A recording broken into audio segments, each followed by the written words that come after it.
ከኑክሌር ጦርነት በኋላ በዚህ አፖካሊፕቲክ ዓለም ውስጥ አን ከውሻዋ ጋር በእርሻ ቦታ ላይ የምትኖር ብቸኛ በሕይወት የተረፈች ሴት ናት።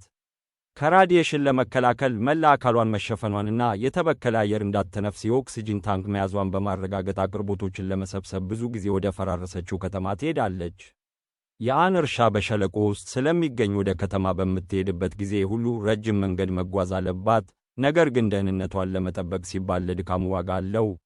በግልጽ እንደሚታየው ሸለቆው አልተበከለም። ከእያንዳንዱ አቅርቦት ጉዞ በኋላ አካሏን በደንብ መታጠቧን ታረጋግጣለች። ማታ ላይ ብቸኝነቷን እንዲያቃልላት ውሻዋ በዚያው አልጋ ላይ ይተኛል። አብዛኛውን ጊዜ እሷ በጣም ትሰለቻለች። የእሷ የዕለት ተዕለት ተግባር የእርሻ እንስሳትን፣ አጥሮችንና በጫካ ውስጥ ያጠመደቻቸውን ወጥመዶች መፈተሽን ያጠቃልላል። ውሻዋ ሽታቸውን በመከተል ጥንቸሎችን እንድትፈልግ ይረዳታል። አንድ ቀን በመንገድ ላይ የተተወ ተሽከርካሪ በማግኘቷ ደነገጠች። ለመመርመር ትቀርባለች። ነገር ግን በዚያ ቅጽበት ውሻዋ በአቅራቢያው ያለን ሰው መኖር ያስጠነቅቃታል። ረዣዥም ሳር ውስጥ ለመደበቅ ይሮጣሉና የመከላከያ ልብስ የለበሰ ሰው ጉዞውን ከመቀጠሉ በፊት ጋሪውን ለመውሰድ ሲመጣ ይመለከታሉ። ሌላ በሕይወት የተረፈ ሰው በመኖሩ ደንግጣ በምስጢር ትከተለዋለች። ግለሰቡ ይህ አካባቢ ከራዲዬሽን ነፃ መሆኑን ለማረጋገጥ አንድ መሳሪያ ይጠቀማልና በመጨረሻም ንጹሕ አየር ለመተንፈስ የራስ ቁሩን ያወልቃል። ጆን ልብሱን እያወለቀ በደስታ ሲጮህ ትመለከታለች። ከተደበቀችበት ቦታ ስትወጣ ጆን በፏቴው ስር ሲታጠብ ታገኘዋለች። ከማጠቢያው እንዲወጣ ለመንገር ትቸኩላለች። ነገር ግን የአደን ጠመንጃዋን ይዛ ስለነበር ጆን እያስፈራራችው እንደሆነ በማሰብ የራሱን ጠመንጃ ወደ እሷ ይቀስራል። ሌሎቹ የት እንዳሉ እንዲያውቅ እየጠየቀው ወደ አየር ይተኩሳል። ስለዚህ እጇን ወደ ላይ አንስታ ውሃው የተበከለ መሆኑን ታስጠነቅቀዋለች። በጣም የፈራው ጆን በፍጥነት ወደ ጋሪው ተመልሶ በራዲዬሽን ውስጥ እየታጠበ እንደነበረ በመሳሪያው ያረጋግጣል። ማስመለስ ሲጀምር መድኃኒት ያለበትን ሲሪንጅ ለመውሰድ ይቸኩላልና መርፌ እንድትወጋው አጥብቆ ይጠይቃል። የእሱ ጩኸት ስላስጠነቃት እንደማይጎዳት እየማለ ጠመንጃውን ይጥላል። መርፌውን ትወጋዋለችና ወደ ቤቷ ለመውሰድ ፈቃደኛ ትሆናለች። ጆን በቀን አንድ ጊዜ መድኃኒት እንደሚያስፈልገው ያብራራልና ልብሶቹን እንድታቃጥልላት ይጠይቃታል። እሷን ከመከተሉ በፊት አካሉን ይሸፍናል፣ እንዲሁም ከሞተ አካሉን እንድታቃጥልላት ይጠይቃታል። በእርሻ ቦታው ላይ ጆንን በንጹሕ ውሃ ታጥበዋለች፣ በደንብ ማሸቷን ታረጋግጣለች። ከዚያም መራመድ ስለማይችል ወደ አልጋው መጎተት አለባት። ጠዋት ላይ ወደ ጋሪው ተመልሳ የጆንን ዕቃዎች፣ ከአንዲት ሴት ጋር የተነሳቸውን ፎቶግራፎች ጨምሮ ትሰበስባለች። ቀናት እያለፉ ሲሄዱ ሁል ጊዜ ትኩሳቱን እየፈተሸች፣ ጥሩ ምግብ እየመገበችና መርፌውን እየወጋች ጆንን መንከባከቧን ትቀጥላለች። ማታ ላይ በትኩሳት ምክንያት አካሉ ሲንቀጠቀጥ አልጋው ሲናወጥ ስለምትሰማ መተኛት አትችልም። ስለዚህ እሱን ለማረጋጋት በሰውነቱ ላይ እርጥብ ጨርቅ በማድረግ ረጅም ሰዓታትን ታሳልፋለች። በጆን አጠገብ በድንገት ተኝታ ካደረች በኋላ ትነቃለችና እንዲያገግም ትጸልያለች። እንዲሁም የጸሎቷ አካል ሆኖ ኦርጋኑን ለመጫወት ወደ ጸሎት ቤቱ ቻፐል ትሄዳለች። በመጨረሻም ጆን አገግሞ ከአልጋው ሊነሳ ይችላል፣ ምንም እንኳን አሁንም እንዲራመድ መርዳት ቢኖርባትም። አባቷ ሸለቆ ስለሚጠብቃቸው ቤተሰቦቿ በእርሻ ቦታው ላይ እንዲቆዩ እንደነገራቸው ታብራራለች። ቤተሰቦቿ ሌሎች በሕይወት የተረፉ ሰዎችን ለመፈለግ አንድ ቀን ወጥተው አልተመለሱም ነበር። ጆን ሸለቆው ለምን እንዳልተበከለ ሊረዳው አልቻለምና ምንም አይነት ማብራሪያ አለመኖሩ በጣም ያበሳጨዋል። ነገር ግን በማቀፍ ትኩረቱን ታስቀይረዋለች። በማግስቱ ጠዋት ጆን ተክሎችን በእጇ እየተንከባከበች መሆኑን ያስተውላል። ስለዚህ የቤቱን ቤተ መጻሕፍት ፈትሾ ስለ እርሻ አንዳንድ ጽሑፎችን ያነባል። ከዚያም ወደ ይቀርባል።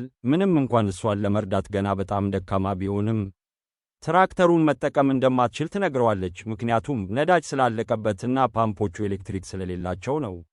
ጆን ፓምፖቹን በእጅ እንዴት ማሰራት እንደምትችል ይነግራታል። ስለዚህ ወደ ነዳጅ ማደያው ትቸኩላለችና በመጨረሻም ነዳጅ በማግኘቷ በጣም ትደሰታለች። በቤቱ ውስጥ ጆን በጠመንጃው መነጽር ስኮፕ በመጠቀም ከሩቅ ሆኖ ይመለከታታል።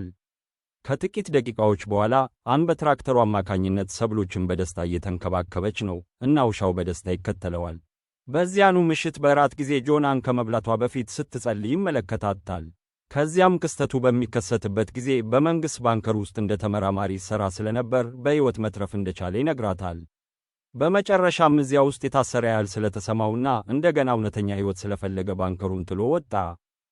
ሚስቱን እየፈለገ እንደነበረ ታስባለችና ፎቶግራፎቹን ታነሳለች። ነገር ግን ጆን ያቺ ሴት ሚስቱ እንዳልነበረች ይናገራል። የመኝታ ጊዜ ሲደርስ አን በሩን ሆን ብላ ክፍት ታደርጋለች። ጆን ባዶ እግሯን ያስተውላል፣ ነገር ግን አሁንም ወደ ራሱ ክፍል ይሄዳል።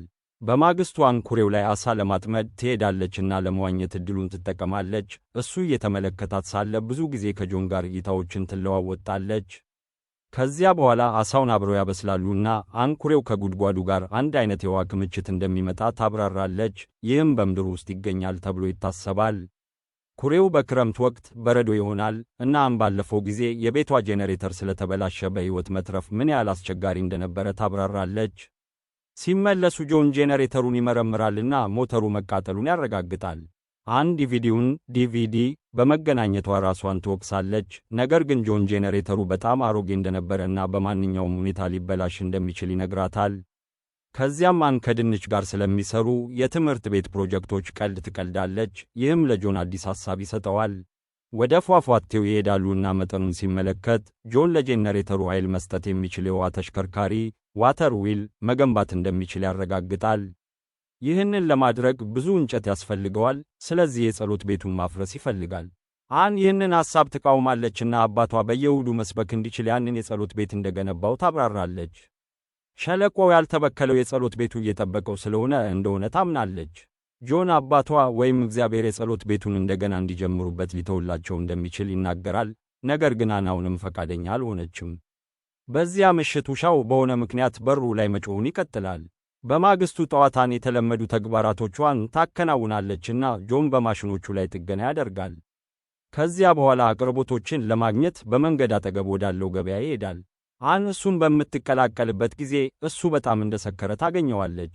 ጆን የትኞቹን ዕቃዎች እንዳዶከመችና የትኞቹን እንደተወች በማስተዋል ስለ ምርጫው እንደተማረ እየተናገረ ሳጥኖችን ይወረውራል። በዚያ ምሽት አን ወደ አልጋው እንዲገባ ልትረዳው ትሞክራለችና ጆን ይቆጣል። ሁልጊዜ እርዳታ እንደማያስፈልገው እየተናገረ ግድግዳው ላይ ይገፋታል።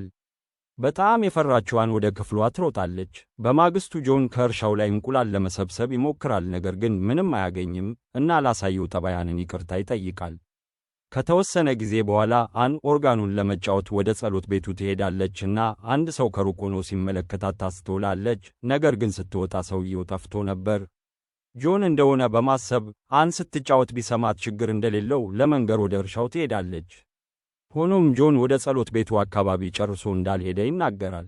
ምሽት ላይ በጥሩ ወይን ጠጅ ደስ የሚል ራት ይበላሉና አብረው ይጨፍራሉ። በመሳሳም ያበቃሉ። ነገር ግን ነገሩ ከመቀጠሉ በፊት ጆን መሳሳሙን ያቋርጣልና ወደ መኝታ ክፍሉ ከመሄዱ በፊት አንን ለራት ያመሰግናታል። ከጥቂት ደቂቃዎች በኋላ ጆን በክፍሏ ውስጥ ያለችውን አንን ይፈትሻልና እሷ ወዲያውኑ ቀሚሷን ታወልቃለች። ሆኖም ጆን እንደገና እንድትሸፈን ያደርጋታል። የተበሳጨችው አን ምን ስህተት እንደሰራች ታስባለችና ጆን ወደ እሷ እንደሚሳብ ያረጋግጥላታል። ነገር ግን ይህንን ማድረግ ነገሮችን እንደሚቀይርና የተወሰነ ጊዜ እንደሚያስፈልጋቸው ያስባል። በማግስቱ ጠዋት አን ለጆን የጸሎት ቤቱን መውሰድ እንደሚችል ትነግረዋለች። ነገር ግን ጆን እንደገና እንዳያበሳጫት በማሰብ ሐሳቡን ውድቅ ያደርገዋል። ከተወሰነ ጊዜ በኋላ አን ወጥመዶቿን እየፈተሸች ሳለ ውሻዋ በድንገት እየጮኸ ወደ ኮረብታው ይሮጣል። አን መከተል ትጀምራለች እና ኬይለብ የተባለ ሰው በማግኘቷ ደነገጠች። እሱ ምንም አይነት ጉዳት እንደማያደርስና ጥቂት ውሃ ብቻ እንደሚፈልግ ይምላል። አን ካሌብን ወደ እርሻው ትወስደዋለችና ጆን እንዳይተኩስበት ማቆም አለባት። ከዚያም ካሌብ እንቁላሎቹን እንደሰረቀ ሲያምን ጆን ለራዲዬሽን ለመፈተሽ መሳሪያውን በካሌብ ላይ ይጠቀማል። ሰዎች ሁልጊዜ ተቀባይ ስላልሆኑ ለመጠየቅ ፈርቶ ነበር። ካሌብ በሕይወት የተረፈው የማዕድን ሠራተኛ ስለሆነ እና ክስተቱ በሚከሰትበት ጊዜ በምድር ውስጥ ስለነበረ ነው። የሥራ ባልደረቦቹ ቤተሰቦቻቸውን ለመፈለግ ወጥተው ነበር፣ ነገር ግን አልተመለሱም። ወደ ደቡብ መጓዙን ለመቀጠል ያቅዳልና ጠዋት ላይ ለመውጣት ቃል በመግባት እዚያ ማደር እንደሚችል ጥንዶቹን ይጠይቃል። መሳሪያው በካሌብ ላይ የተወሰነ ራዲዬሽን ያሳያል። እሱም ደካማ መሆኑንና ጥቂት ጊዜ እንዳስመለሰው ያምናል። ጆን እንዲያገግም ለጥቂት ቀናት እንዲቆይ ይፈቅድለታል። ካሌብ ድንኳን መትከል ይጀምራል፣ ነገር ግን አን በቤቱ ውስጥ እንዲቆይ ጆንን ታምናዋለች። በእራት ጊዜ ካሌብ ከአን ጋር ይጸልያልና እስከዚህ ድረስ መድረሱን ማመን ስላልቻለ ይስቃል። ስለ ጉዞዎቹ አንዳንድ ታሪኮችን ይናገራልና ጆንም እንዲሁ ያደርጋል። ከጋሪው ላይ ምግብ የሰረቀን የአንድ ታዳጊ ልጅ ታሪክ ያነሳል። ልጁ በአቅርቦቶቹ ላይ ሁሉ አስመልሶ ነበርና በራዲዬሽን ምክንያት በጣም ታሞ ስለነበር ጆን ነገሩን እንዲያበቃለት እንዲገድለው ለመነው። ሆኖም ጆን እሱን ለመግደል ፈቃደኛ አልሆነምና በመንገድ ዳር እንዲሞት ተወው። በምላሹ ካሌብ የሥራ ባልደረቦቹ በእርግጥ እንዳልተውት ይናገራል። ከወንዶቹ አንዱ ማዕድኑን ጥሎ ለመውጣት ሞክሮ ነበር፣ ነገር ግን ሌሎቹ በሩ ሲከፈት ራዲዬሽኑ ይገባል በሚል ፍርሃት እንዲወጣ አልፈቀዱለትም ነበር። ይህ ሰውየው እንዲቆጣና ከመሞቱ በፊት አብዛኞቹን ሠራተኞች እንዲገድል አድርጎት ነበር። አን የሐዘን መግለጫዋን ትሰጠዋለች እና ጆን ከእሱ ጋር ተመሳሳይ ነገር ስላላደረገች ይጎዳል። አን ለካሌብ ቤቱን ካሳየችው በኋላ ጆን ከአንድ እንግዳ ሰው ጋር በጣም ተግባቢ በመሆኗ ይወቅሳታል። አን በምላሹ ታማርራለች። የቤተሰቧ መጥፋትና ብቻዋን ለመኖር መገደዷ ምን ያህል ከባድ እንደነበረ ታብራራለች። ጆን በመጨረሻ ልጁን እንደገደለው ያምናልና እሱ ያን ወንድም ሊሆን እንደሚችል ያስባል። ስለዚህ ይቅርታ ይጠይቃል። አን ታለቅሳለች፣ ነገር ግን ችግር እንደሌለው ትነግረዋለች። ከተወሰነ ጊዜ በኋላ ጆንና ካሌብ አብረው ለማደን ይሄዳሉ። በደቡብ ስላለው ማህበረሰብ የሚናገሩ አንዳንድ የራዲዮ ስርጭቶችን ይወያያሉ። የካሌብ ግብ እሱን ማግኘት ነው፣ ነገር ግን ጆን እዚያ ማንም የተረፈ ሰው ያለ አይመስለውም። በዚያ ቅጽበት አንድ ቱርክ የዱር ዶሮ በአቅራቢያው ይታያልና ካሌብ መጀመሪያ የገደለው ሰው አንን ያገኛል ይላል። ጆን ይናደዳልና ካሌብ እየቀለደ መሆኑን እየማለ ይስቃል። ቱርኩን እያሳደዱ ሳለ ጆን ለካሌብ ስለ ውሃ ተሽከርካሪ ሐሳቡና ለምን መገንባት እንደማይችል ይነግረዋል። በመጨረሻም ጆን ቱርኩን መጀመሪያ የመተኮስ ዕድል ያገኛል። በዚያ ምሽት ቱርኩን ለራት ይበላሉና ካሌብ ስለ ውሃ ተሽከርካሪው ያነሳል። ይህም እያንዳንዱን ሰው ምቾት ያሳጣዋል። ቁሳቁሶችን ለማግኘት ሌላ መንገድ ለማሰብ ይሞክራል፣ ነገር ግን ዛፎችን ለመቁረጥ መሳሪያዎች የሏቸውምና በአካባቢው ያሉ ሌሎች ያልተበከሉ ሕንፃዎች ከእንጨት የተሠሩ አይደሉም። ካሌብ እንደገና ለመገንባት ያላቸው ብቸኛ ምርጫ የጸሎት ቤቱ መሆኑን ይጠቁማል። ይህም አን እንድትስማማ ያስገድዳታል። በማግስቱ ሦስቱ የጸሎት ቤቱን ለማፍረስ አብረው ይሠራሉ። በሚሰሩበት ጊዜ ካሌብና አን እይታዎችን መለዋወጣቸውን ይቀጥላሉ። ለሚቀጥሉት ጥቂት ቀናት በጆን መመሪያ ስር ተሽከርካሪውን አብረው ይገነባሉ። ነገር ግን የካሌብና የአን እይታዎች ወደ ፍቅር መለወጣቸውን ሲያስተውል ጆን ይበሳጫል። ቡድኑ ከፍጆታ ምሰሶዎች ላይ ያሉትን ገመዶች ሁሉ ለመሰብሰብ በመንገድ ላይ ይነዳሉ። በኋላ ላይ በጣም ያዘነችዋን የቤተ ክርስቲያኑን ፍርስራሽ ትጎበኛለችና ካሌብ አብሮ በእግር ለመጓዝ በመጋበዝ ሊያጽናናት ይሞክራል። አባቱ ሰባኪ ለመሆን እንደሞከረ ነገር ግን በመጨረሻ ሴቶችንና አልኮልን እንደመረጠ ይነግራታል። ካሌብ ለብዙ ዓመታት ወደ ቤተ ክርስቲያን አልሄደም ነበር፣ ነገር ግን እምነቱ ፈጽሞ አልተወውም። ሸለቆውን የጠበቀው እምነት እንደሆነና እሱና አን እንደገና ለመገንባት የተመረጡት ለዚህ እንደሆነ ያስባል። ጆን አማኝ ስላልሆነ በመጨረሻ የሚረዳት ሰው በማግኘቷ ደስተኛ ናት። ወደ እርሻው ሲመለሱ ጆን በግልጽ ቅናት ይመለከታቸዋል። በዚያ ምሽት ጆን ለአን ከካሌብ ጋር መሆን እንዳለባት ይነግራታል፣ ምክንያቱም እሷ ከመጠበቅ ይልቅ ሌላ ነገር መፈለግ እንዳለባት ይረዳል።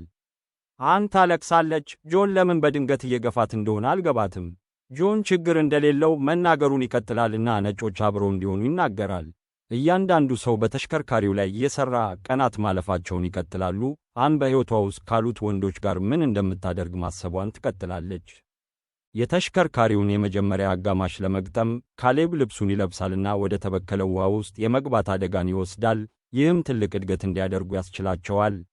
በዚያ ምሽት ሥራቸውን በወይን በሙዚቃና በካርታ ያከብራሉ። በመጨረሻም ወደ ኩሬው ውስጥ በመግባት ጠርሙስ የማግኘት ጨዋታ ይጫወታሉ። ሆኖም ጆን ሌሎቹ እይታዎችን መለዋወጣቸውንና አብረው መሥራታቸውን ስለቀጠሉ እንደ ሦስተኛ ሰው ባዕድ ይሰማዋል። ወደ እርሻው በሚመለሱበት መንገድ ላይ ጆን ስሜቱ ይነካልና ለአን እንደሚወዳት ይነግራታል። ነገር ግን አን በምላሹ ምንም አትልም። በቤቱ ውስጥ አን ከጆን ጋር አልጋ ውስጥ ትገባለች። ሆኖም እሱ በጣም ስለሰከረ ወዲያውኑ ጥልቅ እንቅልፍ ይወስደዋል። ጆንን በመጠበቅና በእሱ የመጠጣት ችግር በመሰልቸት አን ወደ ካሌብ ትሄዳለችና በመታጠቢያ ቤት ውስጥ አብረው ይረክሳሉ። በማግስቱ ጠዋት በቁርስ ወቅት ካሌብ በጆን ፊት የአንን ራስ በቀስታ ያሻሻታልና እሷ በጣም ምቾት ስለሚሰማት ከጠረጴዛው ትነሳለች። ወንዶቹ ያለ እሷ ሥራውን ለመቀጠል ይስማማሉ፣ ነገር ግን አሁንም እሷ ምን ያህል ልዩ እንደሆነች ይወያያሉ። ካሌብ ጆን እሱ ጨርሶ ባይመጣ ኖሮ ይመኝ እንደሆነ ይጠይቃል፣ ነገር ግን ጆን ይክዳል። በካሌብ እርዳታ ተሽከርካሪውን እንደሚያጠናቅቅ ይናገራል። ይህ ካሌብን ያሳቀዋል። የጆንን ቃል እንደማያምንና እሱ እየቀና መሆኑን መናገር እንደሚችል ይናገራል። ማኅበረሰቡን ከመፈለግ ይልቅ በእርሻ ቦታው ላይ ሊቆይ እንደሚችልም ያምናል። ከሰዓት በኋላ ካሌብ ፕሮጀክቱን ለመጨረስ ጆንን ለመርዳት እንደገና ልብሱን ይለብሳል። የመጨረሻዎቹን ክፍሎች በጥንቃቄ ይገጥማሉና ብዙም ሳይቆይ ተሽከርካሪው በትክክል መስራት ይጀምራል። ከአጭር በዓል በኋላ ካሌብ ወደ ላይ መውጣት ይጀምራልና በእርጥብ ድንጋዮች ላይ ይንሸራተታል። እንደ ዕድል ሆኖ ጆን ገመዱን አጥብቆ ይይዛል፣ ይህም እንዳይወድቅ ያደርገዋል። ከዚያም ካሌብ በደህና ወደ ላይ ይወጣል፣ ነገር ግን እንደገና ይንሸራተታል። ጆን በመጨረሻው ሰከንድ ገመዱን ይይዛል፣ ነገር ግን አይንቀሳቀስም። ምን ማድረግ እንዳለበት እያሰበ ከካሌብ ጋር ከባድ እይታ ይለዋወጣል። ከተወሰነ ጊዜ በኋላ ጆን ወደ እርሻው ይመለሳልና አን ስለ ትናንት ምሽት ይቅርታ ለመጠየቅ ትሞክራለች። ጆን ካሌብ በደቡብ ያለውን ማኅበረሰብ ለመፈለግ እንደወጣ ለማብራራት ያቋርጣታል። አን ማመን ፈቃደኛ አልሆነችም እና እሱን ለመፈለግ ትሄዳለች፣ ነገር ግን ምንም ያህል ብትሮጥ ልታገኘው አልቻለችም። ጆን ሁሉንም ግንኙነቶች ያጠናቃልና እርሻው በመጨረሻ ኤሌክትሪክ ያገኛል። አን ስትመለስ ጆን ኦርጋኑን ወደ ጎተራው እንዳዛወረው ታስተውላለች። ለመጫወት ትቀመጣለችና ጆን በሙዚቃዋ በመደሰቱ ደስተኛ ነው።